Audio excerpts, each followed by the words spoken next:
Hey folks, not sure how well this thing's picking up, but I got a bunch of silly boys camping with me tonight. Got Steven and four of his buddies wanted to go camping.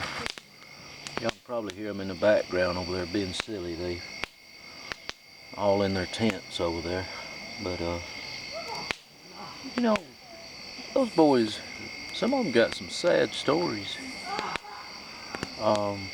They don't have a daddy figure or father figure, whatever you want to call it.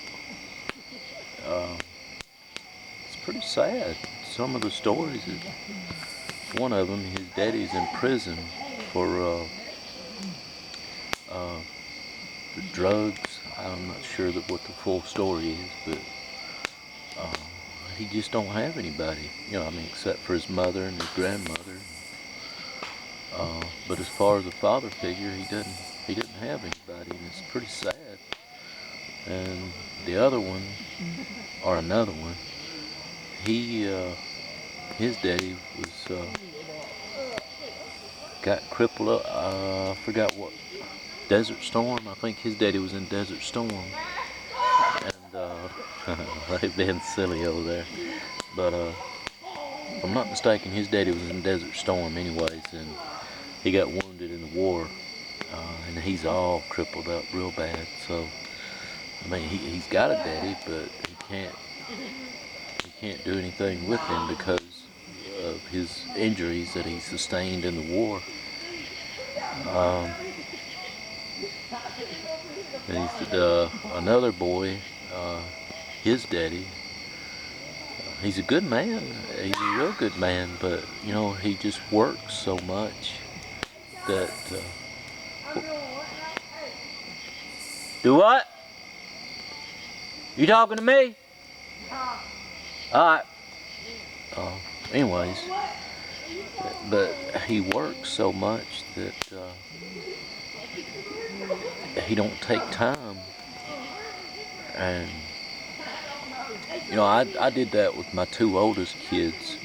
I worked constantly, because I thought it was more important although it is important to support your family, but you got to learn to take time out and spend with these kids. Now Stephen, my youngest, which everybody knows Stephen, from birth, I've always made it a point to spend quality time with him, and to be sure that I was always there for him. But he's getting old enough now that it won't be long. I'll be asking him, for time rather than him wanting to spend time with me. Kind of breaks my heart, because I know that day is coming and it's not going to be long. But I don't know. Yeah, if you're watching this and you got kids, just spend time with them. Don't think that they don't need you, or don't think that they're okay. Because listening to these boys tonight, sitting around the fire here, they got some stories that will rip your hearts out. They need their daddies. They need their fathers, they need their dads, whatever your children call you. They need their papas. Just spend time with them. Don't just assume that they're okay. They can share some stories with you. They like Stephen, he comes to me and, he'll, Daddy, he'll tell me, about some girl or just whatever, at school, and I listen to him, and the kids are in tune. They know when you're listening and when you're not listening. If you're looking at the TV while they're talking to you, they know you're not listening. They know you hear, but they also know that you're not listening. There's a big difference between hearing and listening. Uh, but oh, I don't know. It's just so sad.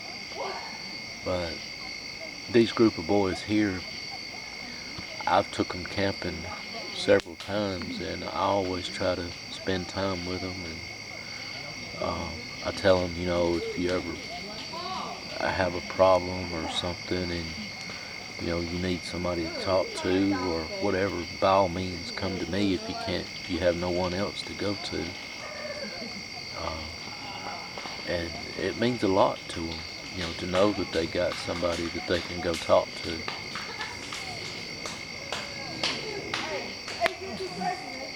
I get on to these boys, if they mess up, I'll scold them and get on to them, and they know I'm not being mean. They don't get mad at me. It hurts their feelings, especially one of them. Oh, I can get on to him and he'll saw up.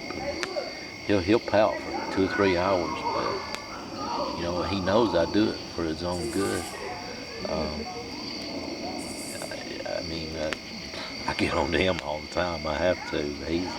He's pretty wild, but he's still a good kid. I say wild, but just in a silly way. But they're all real sweet kids. They're 12 and 13 years old. And that's the age when they need their parents the most. Every boy needs his mother, but every boy desperately needs a father, daddy, dad, papa, pop figure, whatever your kids call you. So, like I said, don't just assume that they're okay. Sit down with them and talk to them. And if you're not used to it, well, get used to it. Because, in this world today, these kids, they need us more than we needed ours. And the peer pressure that's on these kids, the drugs, the alcohol, the sex, the list just goes on and on. And I mean, we had that pressure. Those of you that I'm talking to that are my age, we had that pressure, but it just seemed like it wasn't as bad as it is now.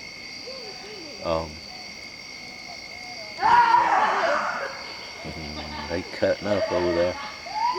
But anyways, just wanted to hit y'all with that. We was sitting around the fire here earlier, and a bunch of coyotes across the river there started cutting up, and the boys got scared. And, they was thinking that the coyotes gonna swim across the river and eat us all up, and I had to explain to them that that they wouldn't. But it makes you feel good, I don't know, just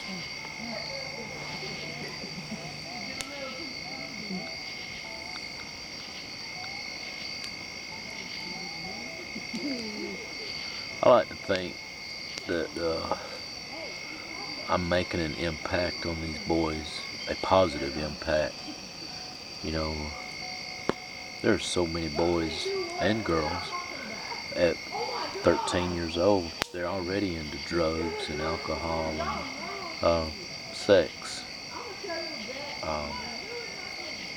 Things they know absolutely nothing about, and they're doing it on a dare, or they're doing it for attention. And a lot of kids that lash out, they do it because they want attention, and they get to the point they don't care what kind of attention they get, as long as it's attention. And if it's trouble, they'll take whatever they can get.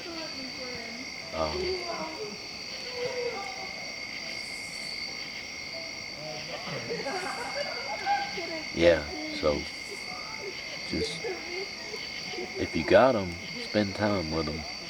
If you've got a nephew or a niece or a little cousin, whatever, and they don't have someone take them out and spend time with them.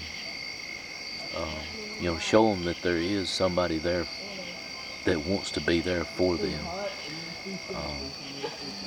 Because like I said, if they don't get attention from some responsible, loving adult, they're gonna get it somewhere that you'll wish they didn't.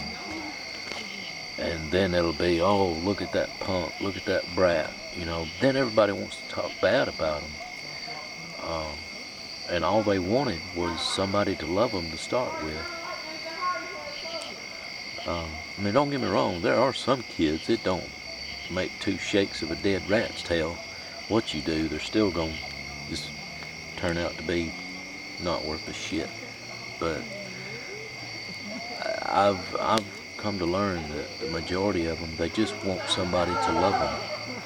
And at this age right here, I'm pretty sure y'all can hear them in the background. You know, they're being silly, and that's what kids do. You know, that's being a true kid. They have that opportunity tonight or this weekend to be boys. You know, I know when some of them go back home. What's up, Tyler? They're being weird. They are.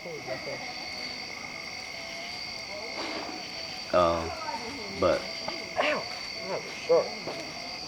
Where's your shoes at, bud? In their tent. Make sure you put that back on the ice. Oh. You're the one that's doing that nasty stuff. Doing what? Steven. No, I am not. Hey, y'all make sure you leave those tents zipped up. They'll be full of mosquitoes. I don't think either one of them heard me. What was that? Yeah, just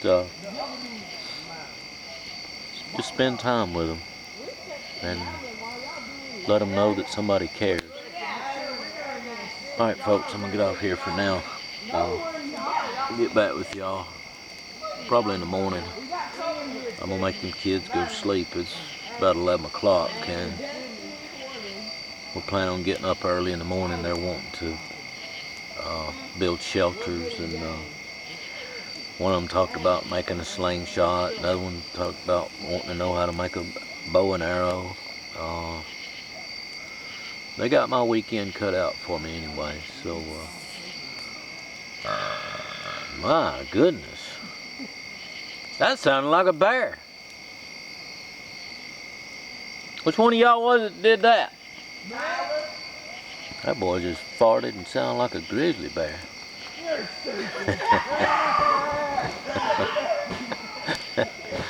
Alright, folks, we'll get back with y'all later.